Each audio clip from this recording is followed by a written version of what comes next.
I believe the more platforms, the better. Well, what Erin and I have been going back and forth on is, will people feel uncomfortable? You know, this is bringing up stuff, right? Well, yes, the ethical question that I had posed originally was, if we're broadcasting something where people are bringing questions and moving toward vulnerability, is that something that's either going to, if they know it's being broadcast, is that going to shut down vulnerability? And if they don't know it's being broadcast, will that then raise an issue, an ethical issue for us? That's a good question. So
I tell you what, this is what we'll do. We'll play it by ear. If it seems as if the questions are immediately out the gate, then that's fine. But if there's a lull, we are being joined by some guests.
Okay, we have about a minute and a half.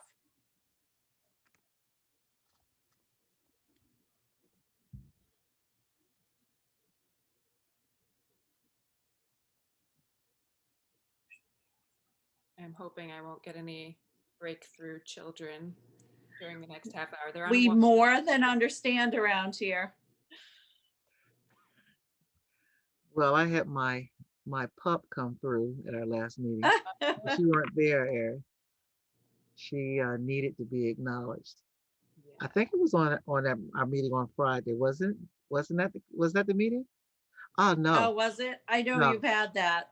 no. I tell you what, I'm getting my meetings confused. It was on Thursday. I was on a faculty meeting, and Well, she had to be That is acknowledged. funny.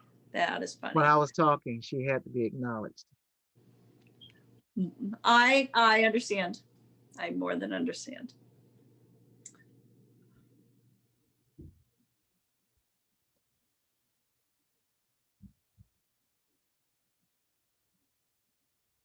Okay. And Zeb, you're letting folks in now?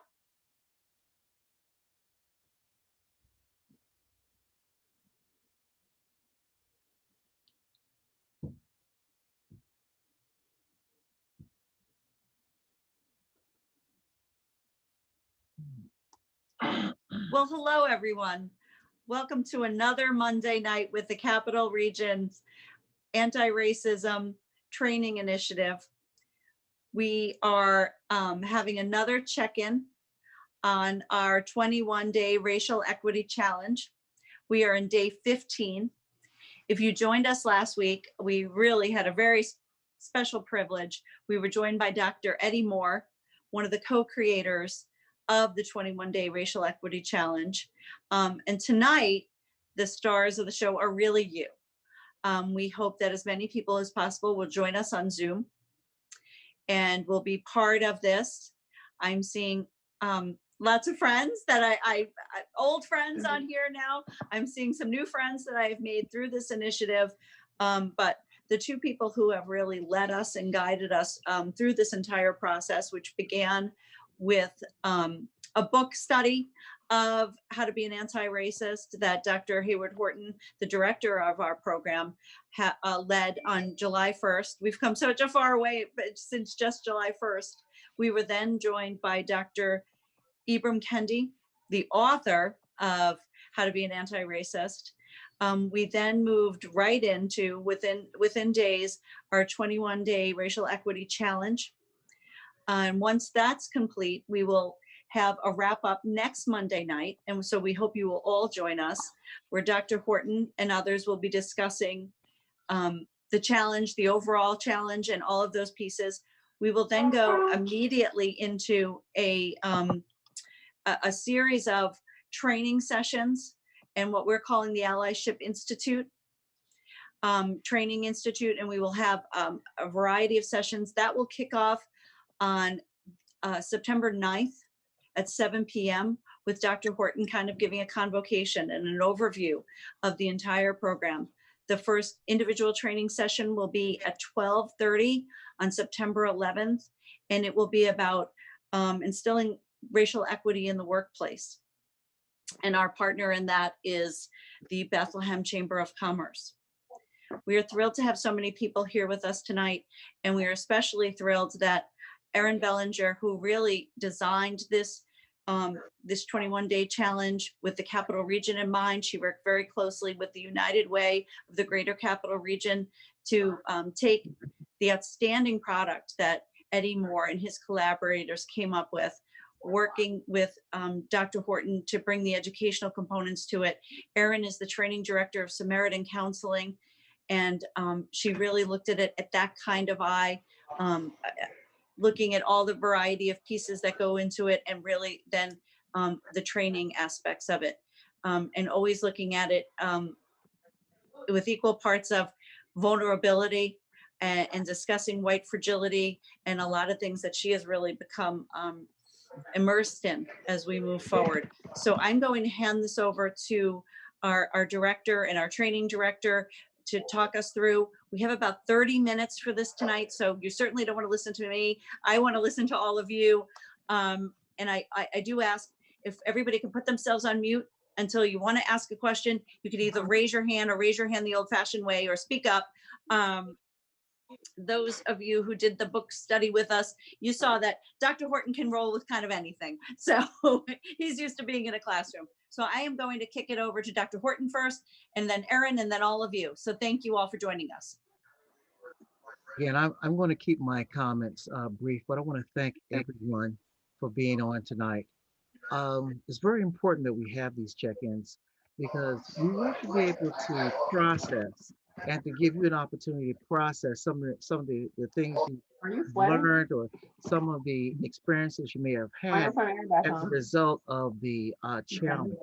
So at the heart and soul of what we're talking about here is the nature of racism, how it's structural, it's embedded in the very nature of our society, and how it permeates from the societal level way up here to the community level, all the way down and into the family level.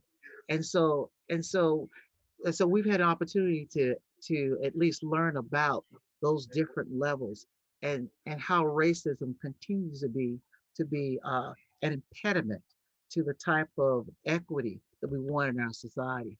I don't want to talk too long. However, I just do want to again encourage you to ask questions, and Erin and I will certainly address those, and perhaps even you can provide us with some stimulation as to some new directions we may not have even thought about. So Erin, I want to turn this over to you. Thank you, Dr. Horton. I'm just going to ask everybody before Erin goes, please put yourselves on mute until we get to the question period. Some of you are not, and I don't want to put you on mute and be rude, but I am going to kick it over to Erin Bellinger, our training director. Hi there. I am very, very glad that you can all join us tonight, and I'm looking forward to the questions that you bring. I think Dr. Horton is a wonderful expert that we have on board with us, and I'm excited to see the conversation that we can have amongst ourselves today.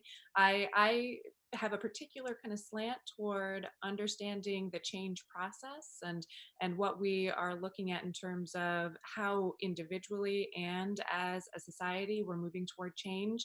This entire process has been a wonderful process of beginning with number one, learning more. Obviously, we have to learn before we can engage in crucial conversations and have any sense of change. And so we've been learning a lot. We learned a lot from Dr. Kendi. We're learning a lot from this 21-day challenge, and I'm hoping that we can have some good discussion again around that learning. And we're also learning a lot about our own reactions. We're learning about what these new resources that perhaps we're interacting with are bringing up in us. And that's an important part of the 21-day challenge and an important part of the change process. So I'm interested to see how that's been impacting everybody, and particularly interested in how that change process is bringing up questions among friends, family, relationships, things like that. Because I know that that's been a tension point that I've seen reflected on over the past few days. So I will open the floor. Denise, if you want to bring questions in, or if anybody wants to jump on and ask some questions, I will get out of the way and look forward to hearing about what you're interested in. I'm going to do my best to look at the chat and see if folks have questions, or I'm going to just ask people if they want to raise their hand or if they want to speak up. I can see most of you on here. So if someone has a question, maybe I will start with the question that I asked earlier, which is, can you give us a little overview of what's coming next, Erin? Yeah, so we have just a few days left, really. We're really working our way through these 21 days. In the next few days, we'll see some more resources on equity and the LGBTQ community. We'll see resources on building a race equity culture, more about being an ally. That's been a particular topic of interest I've seen on the Facebook group, and it seems to be a very important topic that we need to certainly learn a little bit more about. So being an ally is coming up. Tools for racial equity change process will be coming up as well. And then we're going to be coming down to the final reflections and then the end of the 21 days. So just a few more things coming our way. But certainly if anybody has resources that are helpful, the Facebook page has been a wonderful resource for sharing more and adding to the 21 days that we already have.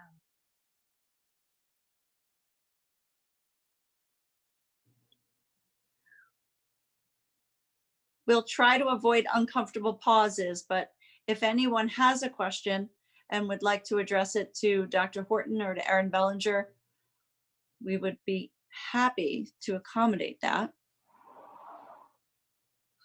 Hi, this is Cricket. Can you hear me? Yes, Cricket, thank you. Good evening, everyone. And again, thank you for those who put this program together. I have found it to be very informative, very thought-provoking, and even in our work from home situation, I've been able to share what we've been doing, what I've been doing with my colleagues at work, you know, through sending them some of the resources and talking to them about that. My question is probably a follow-up to yours, Denise, if you will, in terms of after the 21 days is over, then what? Are there any periodic check-ins? Is there anything that, you know, keeps us engaged? And I ask that because, you know, when I see programs like this, you know, and get everyone involved and excited and on board, there has to be something that sustains it, that keeps it going so that it doesn't just fall off. And we lose what we've gained, if you will. So is there any plans for anything to happen that will continue this? Thank you. Erin, do you want to speak to that? Sure. Yeah, actually, we have a number of opportunities for continued learning engagement and then opportunities to take what we learn and do something in this month of September. So in September, we have a couple of groups coming up. It's basically, we're calling it the Allyship Institute. Dr. Horton is our executive director. And the Allyship Institute is going to offer us an opportunity to take all of the resources that we have been offered thus far, to take all of the learning we've done personally thus far, and to take it into specific areas of society. So one particular focus is how to be an anti-racist parent. So learning more about raising children with the lean toward raising anti-racist children, to bring it into the civic and business area of society, to bring it into the clergy and congregation area. And then we have a number of others that are going to continue as well, with some that potentially will lead us into October. And then we also have a book study coming up with Dr. Eddie Glaude in October, I believe October 6th. The hope is that we will continue to grow. And Dr. Horton, I'll let you add more if you'd like to add a little bit more to that. Well, Erin, you've done a great job. I just wanted to add only that the whole purpose of the Institute is basically to empower allies. You know, oftentimes you have persons, and if I might be more specific, whites or persons who might necessarily consider themselves minorities, who may be in circumstances or scenarios where they see racism taking place, but they don't know what to do about it. So often, silence can really be a lot of things. Silence could be basically complicity. Silence could be confusion, and silence could just be ignorance in terms of you know it's wrong, but you don't know what to do or what to say about it, and so that paralyzes you. Oftentimes, a person is concerned about, well, am I the only one? What's going to happen to me? Even not necessarily physically, but in terms of some of the social and depending upon the setting, even professional, occupational circumstances. If I speak out, so the point is that we want to empower people so that they can be great allies, and it's not just empowering whites. It's also empowering minorities too. Oftentimes, minority individuals can be in a scenario. Similarly, you don't like what's being said, and or you don't like a policy, and yet you may necessarily have the tools to really address that. We want to develop warriors. We're not concerned about changing the hearts and minds of folks because that's not likely to happen. Hardcore races aren't going to change. But a person who, in essence, wants to be an ally or who wants to fight for change, we want to make sure that we empower, we arm those warriors so that they can move forward and actually effect change, either individually or perhaps collectively. but we want them to be empowered to do something. Hopefully that helped, Cricket. I, I just want to say finally, Cricket, I'm so glad that you're on. I'm looking at everybody that's on and I'm just so thrilled. It's people that I've known. And you are one of the people that Maureen McGinnis from the Bethlehem Chamber said, you have to get to know her. She knows everything. So I'm so glad to get to go through this process with you and this experience with you. And I look forward to getting to know you a little bit better. We have the questions are already coming. So I'm trying to read and listen at the same time. Some time ago. Excuse me? I actually had an opportunity to meet Cricket a little while back. So, yeah. All right. We're stuck with us now. I like it. My pleasure. There's a great question here talking about school integration. And, now that we have gone through this or we're continuing to go through this and we're starting to think about it some more, is there something we can or should be doing or pushing ahead on a conversation to integrate schools like Niskayuna and Schenectady, or how can we at least begin to start to work together? Don and Lois, thank you for asking that excellent question. Okay, first, Don and Lois, how are you defining integration? What do you specifically mean? We're putting them on the spot now. No, because we're referring to the session yesterday where we learned so much about how the experience went in the St. Louis suburbs, where there was a so-called accidental integration in a school district there, which turned out to have enormous positive benefits for the students who had gotten moved into a district that was formerly almost all white, from a district that was almost all black. And the result of bringing those two districts together in an integrated setting was very beneficial.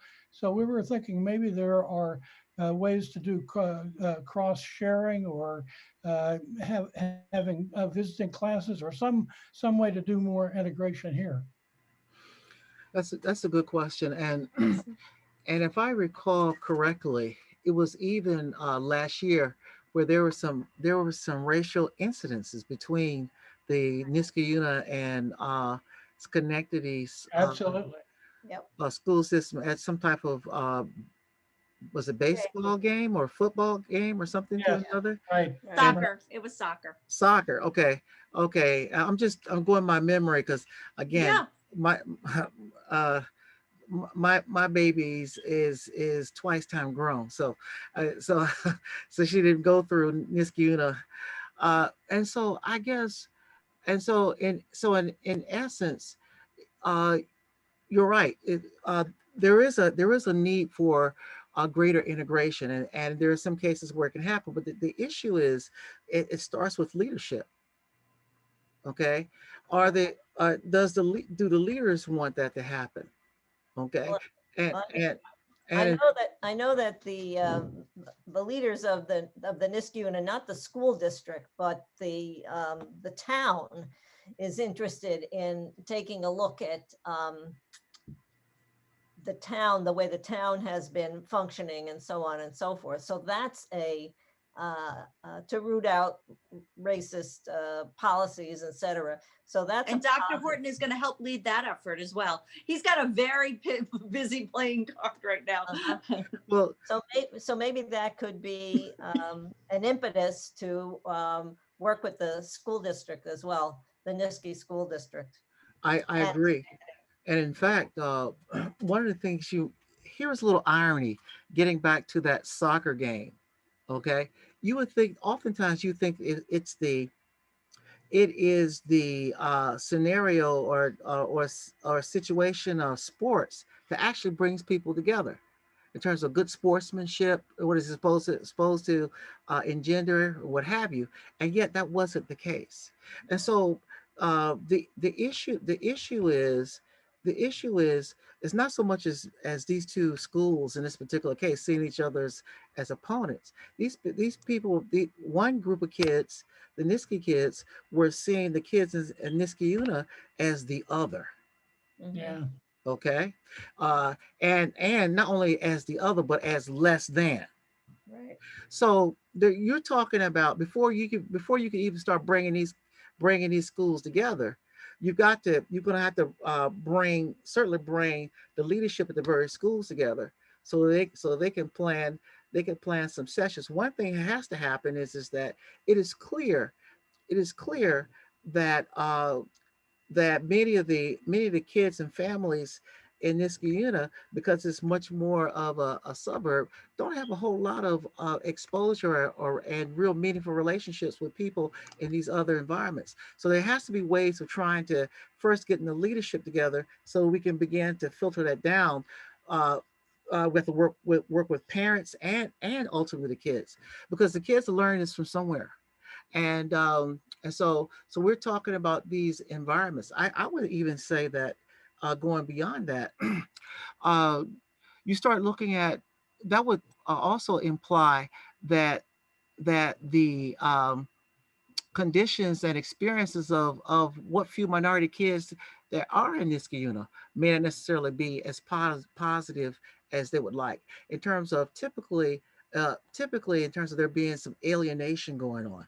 Here's the irony: even though even though I know a little about Niskayuna, I do know a lot about segregation, how these communities work, how after being separated separated and for such a long time, they developed different subcultures.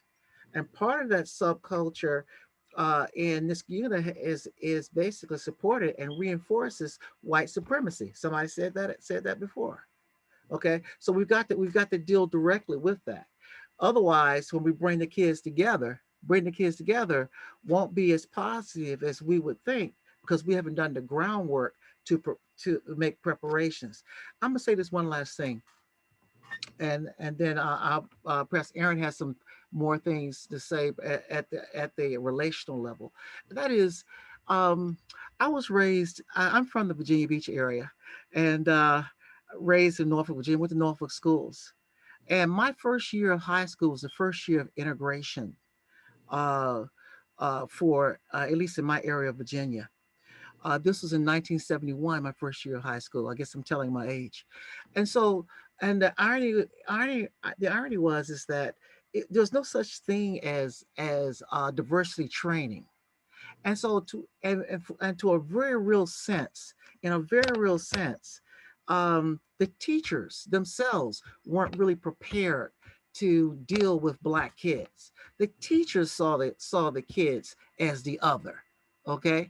Now, I don't know to what extent well, let me back up. So as I look back at that, one of the things I see is that in a very real sense, they were hampered, and they were powerless because they didn't know what to do.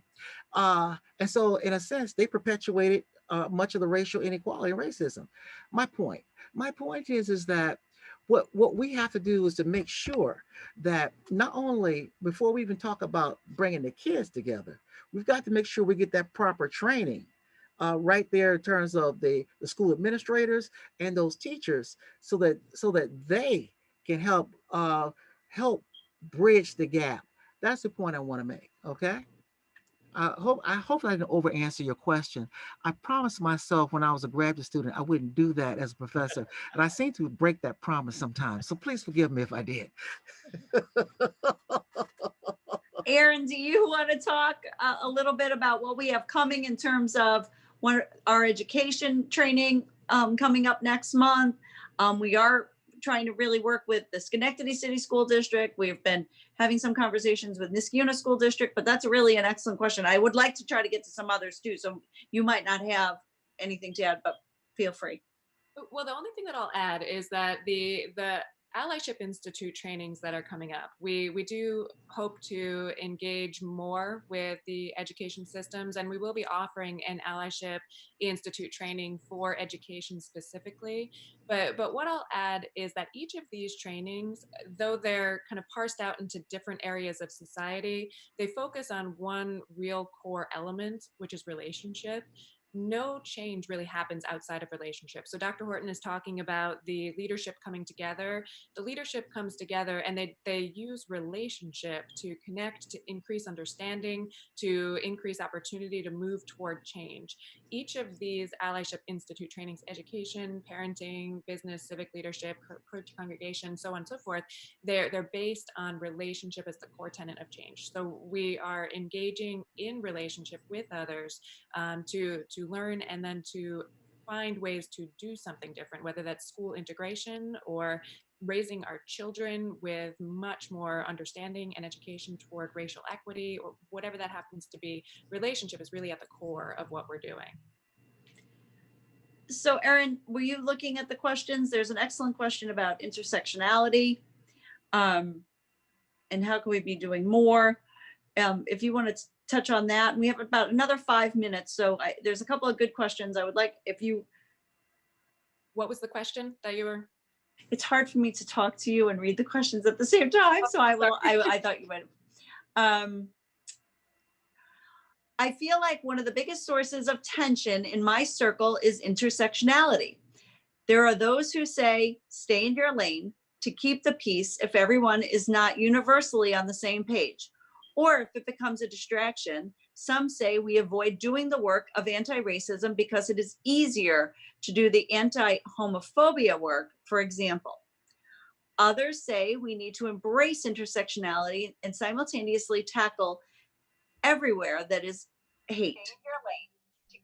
Anti-LGBTQ, anti-Semitism, sexism, xenophobia. Any advice on how to, on this topic from the panel? So my thoughts on that initially, and certainly I want to hear your thoughts as well, Dr. Horton. My thoughts on that initially, intersectionality is incredibly important because none of us has the same experience as another. We can all identify with different groups in the population. So while I may identify as white and as a female, my experience as white and female is nuanced by other variables that make me. And so other white females don't necessarily have the same experience as I do. They may have other variables that come into play. The same is true for those who are of a particular race, a particular sexuality, a particular religion, whatever that happens to be. Our combinations make us unique to some extent. We share some things in common experientially, but we're unique experientially as well.